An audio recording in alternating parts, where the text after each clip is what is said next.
Hello दोस्तों, मैं आपका दोस्त मोनू कंबोज सिरसा हरियाणा से।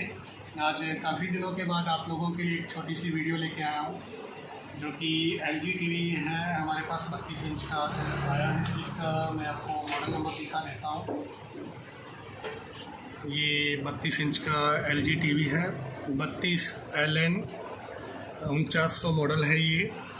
और इसमें क्या प्रॉब्लम थी, ये जब कस्टमर लेके आया तो इसमें देखिए, जब हम इसका वायर लगाते थे तो यहाँ पे 3 टाइम ब्लिंक करता था सेट, लेकिन ना ही इसकी बैकलाइट ऑन होती थी और ना ही इसका जो पैनल का वोल्टेज था वो जनरेट होता था।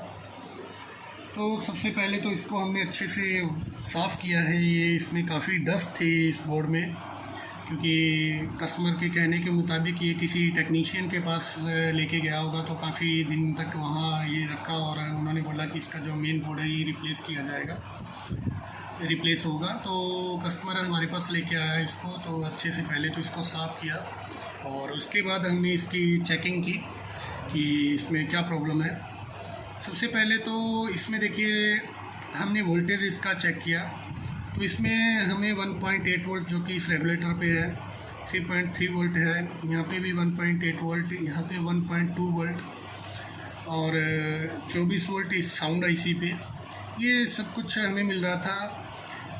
और 24 वोल्ट जब यहाँ पे बन रहा था तो मुझे ये कंफर्म हो गया कि हमारा जो ये बोर्ड है ये स्टैंड बाई से ऑन हो रहा है, बाहर निकल रहा है, क्योंकि स्टैंड बाई जब तक हमारा सेट नहीं होगा तो हमारा जो 3.3 वोल्ट का ही जो सप्लाई है वही बनेगा। उसके बाद हमारा जो बाकी सप्लाइयाँ स्टैंड बाई होने के बाद बनेगी 12 वोल्ट और 24 वोल्ट। तो 24 वोल्ट यहाँ पे हमें मिल रहा था, 3.3 वोल्ट मिल रहा था, लेकिन यहाँ पे जो ये 12 वोल्ट की सप्लाई है, यहाँ पे हमें 12 वोल्ट नहीं मिल रहा था, जिसकी वजह से हमारी जो बैकलाइट थी वो भी ऑन नहीं हो रही थी और जो हमारा पैनल पे यहाँ पे VCC 12 वोल्ट जाना चाहिए तो वो भी नहीं जा रहा था।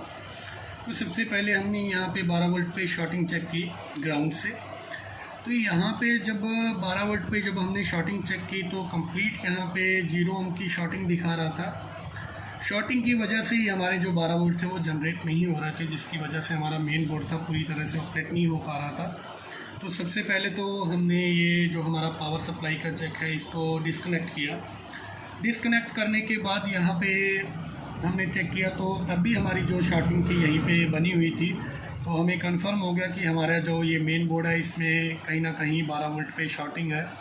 तो 12 वोल्ट हमें ट्रेस करना था कि कहाँ पे हमारे 12 वोल्ट जाते हैं, क्योंकि इसमें जो ये साउंड आईसी लगा हुआ है ये 24 वोल्ट पे ऑपरेट होता है, तो साउंड आईसी पे हमारे 12 वोल्ट नहीं आते हैं। उसके बाद हमारा जो ये 12 वोल्ट है, एक तो हमारा 12 वोल्ट हमारे पैनल की VCC के लिए जाएगा इस मॉसफेट से होते हुए, तो यहाँ पे भी हमें कोई भी ये मॉसफेट वगैरह शॉर्ट नहीं मिला। और फिर यहाँ पे हमने देखिए ये कॉइल लगी हुई है और एक ये हमारा जो आईसी है रेगुलेटर आईसी 8 पिन का ये लगा हुआ है।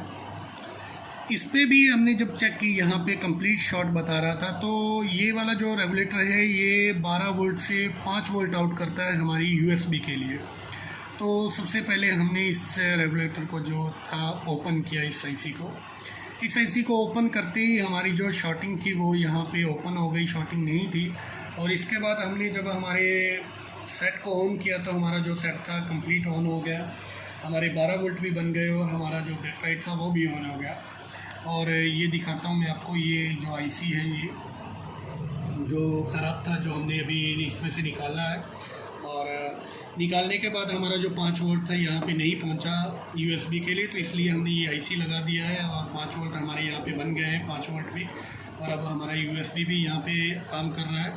तो मैं अभी आपको चला के दिखाता हूँ ये सेट।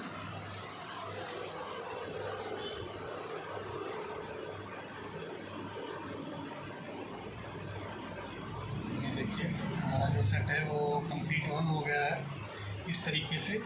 इसमें जो हमें ख़राब मिला वो हमारा ये 12 वोल्ट पे लगा हुआ ये आईसी था, रेगुलेटर आईसी, जो कि 5 वोल्ट आउट कर रहा था।